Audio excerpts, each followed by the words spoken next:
আসসালামু আলাইকুম রাহমাতুল্লাহ। প্রিয় দর্শক, আজ নিয়ে এসেছি রুটি তৈরির সহজ রেসিপি।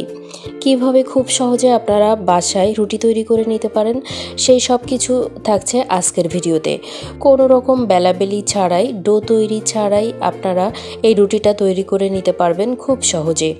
আশা করি আজকের ভিডিওটা আমার প্রিয় দর্শকদের কাছে অনেক বেশি ভালো লাগবে। চলুন তবে নরম তুলতুলে এই রুটি তৈরির মূল প্রক্রিয়াতে চলে যাচ্ছি। রুটি তৈরি করার জন্য আমি এখানে পিওর আটা ব্যবহার করব। এখান থেকে 2 কাপ আটা নিয়ে নিচ্ছি মেজারমেন্ট কাপের। এই 2 কাপ আটা দিয়ে আমি রুটি তৈরি করে আপনাদের সঙ্গে শেয়ার করব। আপনারা এখানে লাল বা সাদা যে কোনো আটাই ব্যবহার করতে পারেন, রুটি তৈরিতে কোনো অসুবিধা হবে না। দিয়ে দিচ্ছি স্বাদমতো লবণ, হাফ চা চামচ, এবং হ্যান্ড হুইক্স দিয়ে একটু নেড়ে চেড়ে নিচ্ছি। নেড়ে চেড়ে আমি আটার সাথে সব পাশে মিশিয়ে দিয়েছি লবণটা। এখন পানি ব্যবহার করব। যে মেজারমেন্ট কাপের দিয়ে আমি আটা মেপে নিয়েছি, এই মেজারমেন্ট কাপেরই 3 কাপ পানি ব্যবহার করব। পানিটা একটু অল্প অল্প করে ব্যবহার করব, একসঙ্গে ব্যবহার করলে ভেতরে লাম্পস থেকে যাবে। এজন্য এভাবে আমি ভিডিও দেখানো প্রসেসে আপনারা পানি ব্যবহার করবেন। একটু একটু করে পানি দিবেন আর এটাকে নেড়ে চেড়ে একটা চমৎকার মসৃণ ব্যাটার তৈরি করে নেবেন। এভাবেই আমি অল্প অল্প করে পানি দিয়ে নিচ্ছি। আমি 2 কাপ পানি দিয়ে নিয়েছি আর এখানে 1 কাপ পানি অল্প অল্প করে মিশিয়ে দিচ্ছি। সুন্দর একটা ব্যাটার তৈরি পর্যন্ত অপেক্ষা করব। এই পর্যায়ে ব্যাটারটা অনেকটাই তৈরি হয়ে গিয়েছে। আমি আপনাদেরকে একটু চামচ দিয়ে দেখিয়ে দিচ্ছি। হ্যান্ড উইক্সটা সরিয়ে নিচ্ছি আর এরকম একটা গোল চামচ ব্যবহার করবেন। সম্ভব হলে গোল চামচ দিয়ে আমি ব্যাটারটা আরেকটু করে নিচ্ছি আর অল্প অল্প করে বাকি পানিটুকু মিশিয়ে দিচ্ছি।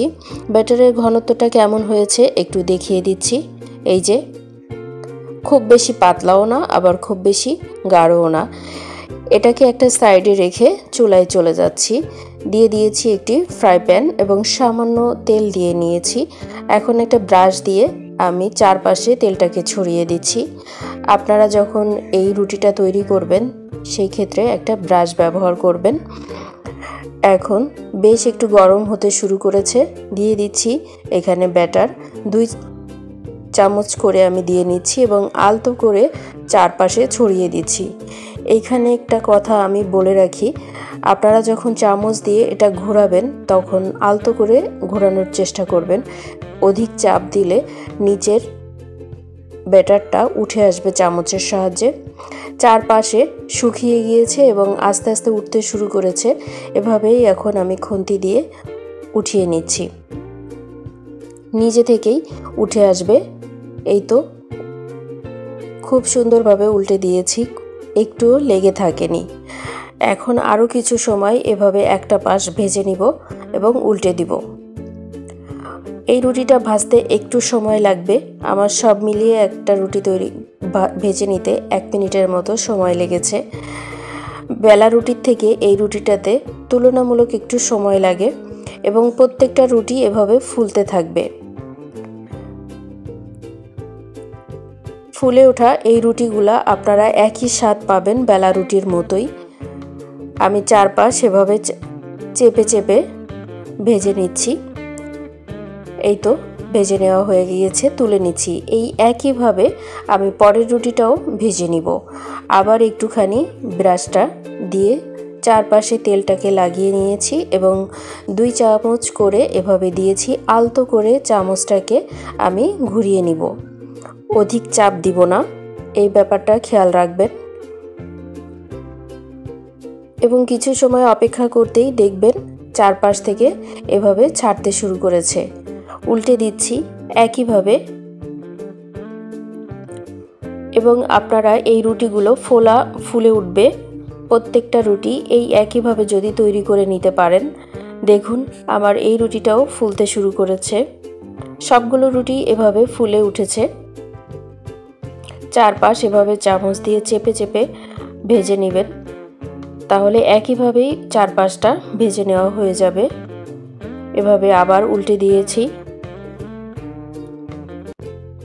খুব বেশি সময় লাগবে না, কয়েকটা রুটি এভাবেই আপনারা তৈরি করে নিতে পারবেন। এই তো দেখুন বেশ ফুলে উঠেছে। প্রত্যেকটা রুটি এভাবে ফুলে উঠবে আপনারা যদি এই প্রসেসে তৈরি করে থাকেন। আমি নামিয়ে নিচ্ছি, একইভাবে বাকি রুটিগুলো আমি ভেজে নিব। এইভাবে সবগুলো রুটি ভেজে নিয়েছি। এখানে একটি সার্ভিং প্লেট দিয়ে নিয়েছি এবং তুলে দেখাচ্ছি রুটিগুলো কত সুন্দর হয়েছে। দেখুন সবগুলো রুটি এখানে নিয়ে নিয়েছি। 2 কাপ আটা দিয়ে আমি অনেকগুলো রুটি তৈরি করে নিয়েছি। আপনারাও এভাবে তৈরি করলে এভাবে অনেকগুলো রুটি তৈরি করে নিতে পারবেন। সব মিলিয়ে এখানে আমি 2 কাপ আটা দিয়ে 12টা রুটি তৈরি করে নিয়েছি এবং প্রত্যেকটা রুটি অনেক নরম এবং তুলতুলে হয়েছে। রুটির সঙ্গে আমি সার্ভ করে নিয়েছি এখানে চিকেন কষা। আপনারা আপনাদের পছন্দ মতো ভাজি দিয়েও এটা সার্ভ করে নিতে পারেন। এই তো এমন একটা সহজ রুটি তৈরির প্রক্রিয়া আপনাদের সাথে থাকলে আশা করি পরিবারের সবাই অনেক বেশি খুশি হবে। অল্প সময়ে এভাবে রুটি তৈরি করে তাদের কাছে পরিবেশন করতে পারবেন। আশা করি আজকের রেসিপিটা আপনাদের কাছে অনেক বেশি ভালো লেগেছে। রুটিগুলো কেমন হয়েছে আমি একটু দেখিয়ে দিচ্ছি, বেশ নরম হয়েছে। তুলতুলে এই রুটিটা ছোট থেকে বড় পরিবারের সকল সদস্য খুব সহজেই খেতে পারবে। আশা করি আজকের এই রেসিপিটা আপনাদের কাছে অনেক বেশি ভালো লেগেছে। বাসায় এই রেসিপিটা একবার ট্রাই করে আমাকে জানিয়ে দিতে পারেন কমেন্টে কেমন হয়েছে। পরবর্তী ভিডিওর আমন্ত্রণ জানিয়ে এবং আমার প্রিয় দর্শকদের সর্বাঙ্গীন সুস্থতা কামনা করে এখানেই শেষ করছি। আল্লাহ হাফেজ।